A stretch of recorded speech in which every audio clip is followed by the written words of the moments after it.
Salam alaikum. Aujourd'hui, nous commençons la leçon 4 du livre Maîtrise des lettres et on va découvrir deux nouvelles lettres aujourd'hui.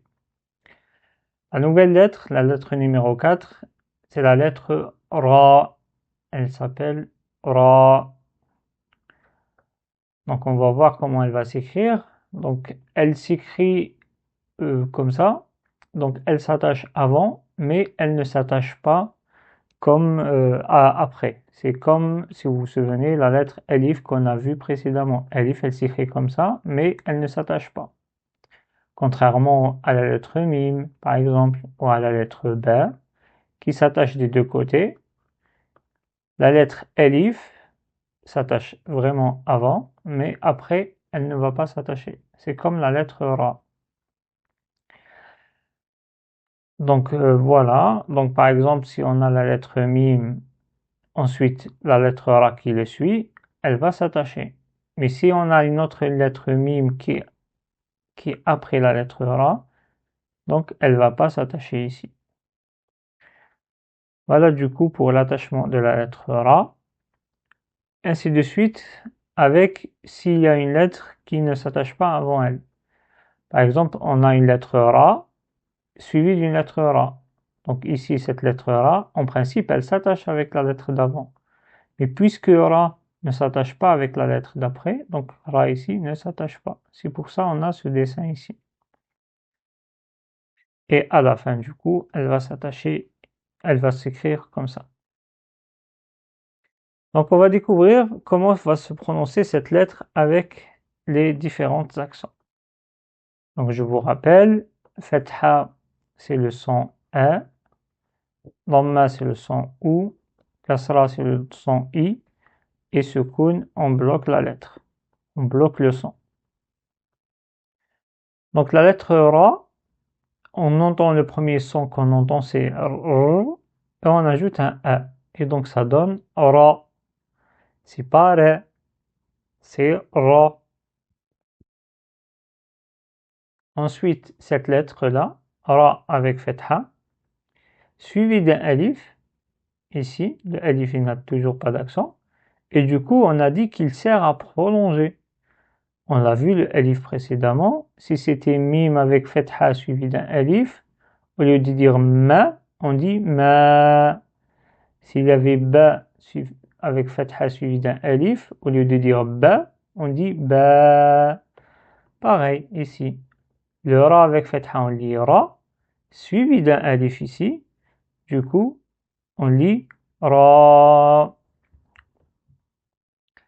Ra avec Dhamma, on dit Ro. C'est pas Rou. Ça va être Ra. Il y a une légère vibration. C'est pas la lettre R en français. On roule un petit peu le R pour donner le son R. Donc, il y a une légère vibration. Et du coup, le Ra avec Dhamma, ça donne Rou. Le Ra avec Kasra, c'est un son, ça donne le son Ri. C'est pas Ri, c'est Ri. Là, il y a une différence de prononciation, vous voyez, entre Fatha et Dhamma. On dit Ra et non pas Re. On dit Ro et non pas Rou. Par contre, en Kasra, on dit Ri et non pas Ri. Et ça, c'est un détail qu'on verra après, Inch'Allah. Et avec le Sukun, on bloque le son, R, on va le laisser bloquer. On le précède par Mim avec Fatha pour cet exemple, et ça donne Mar. On reprend la ligne. Donc Ra avec Fatha, ça donne Ra. Ra avec Fatha suivi de Alif, ça donne Ra.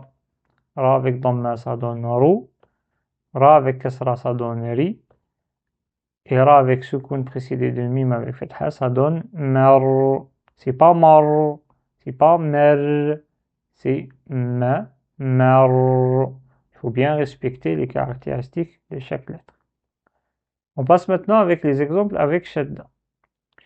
Ce que je vous conseille de le faire, essayez de lire, si vous avez des difficultés bien sûr, de lire sans Shadda. Sans Shadda, ça c'est Mi, Mira, Mira, c'est ça le mot. Maintenant avec Shadda, avant de dire Ra, ici, on bloque le son. Avant de dire Ra, on bloque le ra. On dit ra pour ensuite faire le ra. Donc on dit mirra.